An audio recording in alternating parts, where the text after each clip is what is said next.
Good morning everyone. Last class में हमने प्राकृतिक संसाधन के विषय में पढ़ा था और उसके दो उपभागों की चर्चा की थी। पहला उपभाग था नवीकरणीय संसाधन और दूसरा अनवीकरणीय संसाधन।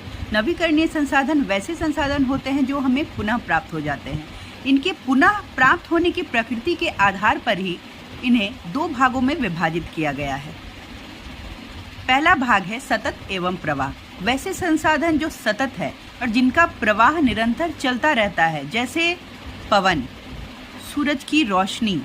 सूरज की रोशनी पृथ्वी के हर कोने को प्राप्त होती है, तो ऐसे संसाधन जो निरंतर हमें आसानी से प्राप्त हो जाते हैं वह सतत और प्रवाह संसाधन के अंतर्गत आते हैं। इसका एक अन्य उदाहरण हम जल भी है। जल भी हमें प्रतिवर्ष वर्षा के रूप में प्राप्त हो जाता है।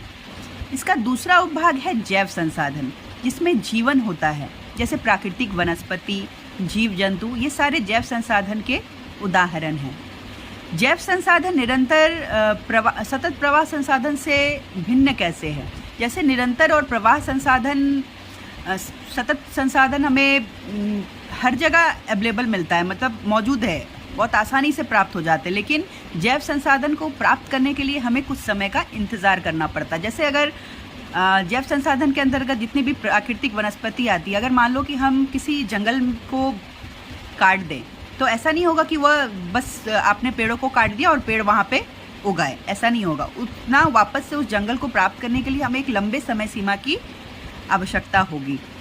तो ऐसा है कि वह हमें पुनः प्राप्त तो हो जाएंगे, क्योंकि नवीकरणीय संसाधन है जो पुनः प्राप्त हो जाते हैं। तो जैव संसाधन भी उसका ही उपभाग है, वह हमें प्राप्त तो हो जाएंगे, लेकिन उसके लिए हमें इंतज़ार करना पड़ेगा, समय का इंतज़ार करना पड़ेगा। परंतु सतत एवं प्रवाह संसाधन में यह इंतज़ार नहीं करना होता, वह सतत सात्विक रूप से हर जगह मौजूद होते हैं।